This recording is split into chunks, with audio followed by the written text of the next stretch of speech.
Dede I have admired for a very, very long time. I think she's an extraordinary woman. She handles everything with real grace and commitment, and she's fiercely protective of the people who are making the stories for her. I just think she's very, very special.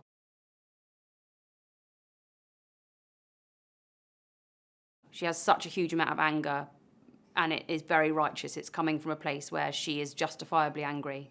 But also that her anger is a protection against something else, which is accepting what has happened to herself, her family, her child, and the women in general, and the position they've been put in, and therefore that would bring sadness. So I think she uses her anger as a way of defending herself. She cannot sit in dealing with what's happened, which is the journey of her character, because she does express those emotions, and she does, in her own way, come to terms with, in a very small way, what's happened, which is a very big thing.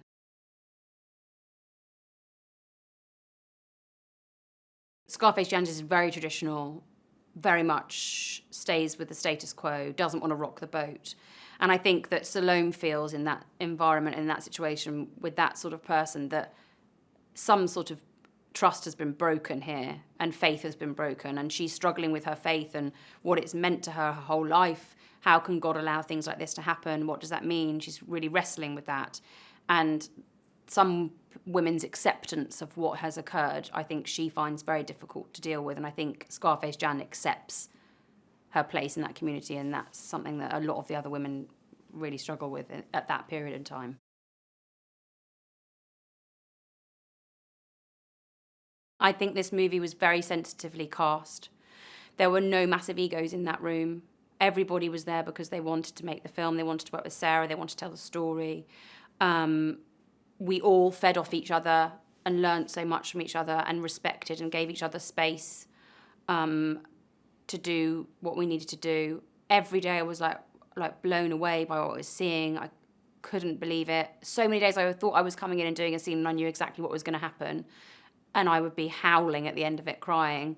I've never had that experience with anything I've done, ever.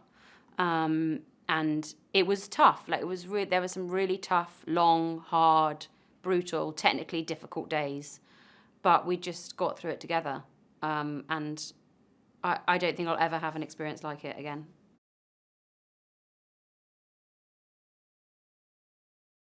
I sort of loved the stripped back, the pared back kind of nature of it. We didn't have any makeup on.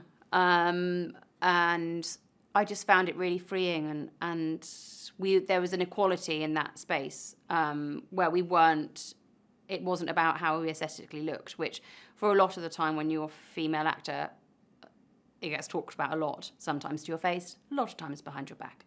And so I loved the fact that I didn't really care. I had bigger things, that character had bigger things on her mind and her plate than what she looked like.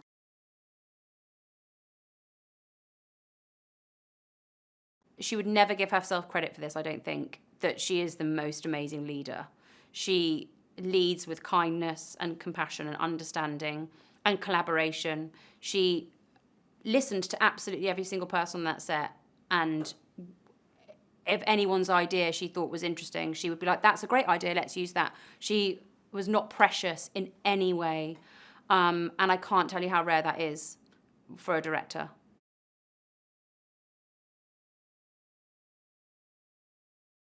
It was a very intense experience. I think because I basically, by the end of watching the movie, knew every other person's lines. We all knew each other's lines like the back of our hand. Like, we knew what had happened in that room. And so then to watch it, and it's only a year ago really that we stopped shooting, it felt very, very present and like we were still there. Then when I watched it in Telluride with everybody in the cast, I just cried from beginning to the end. I was so proud of it. I was so proud of everybody in it. I was so proud of those women, and so proud of what Sarah had done.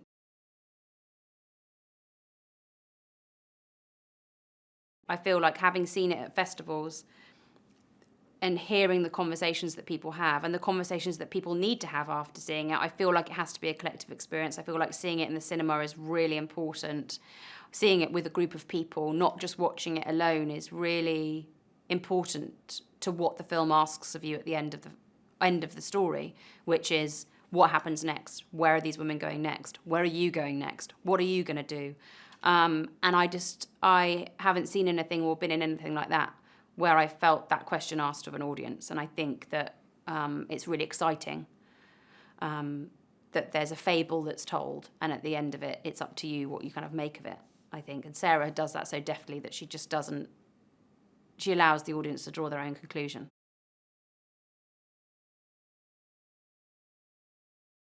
What this film, I think, is so extraordinary about saying is that it's okay to have a different sort of opinion. It's okay to not be on the same side as someone. You can still hear what someone is saying, understand who they are and where they're coming from, and not need to make it about you.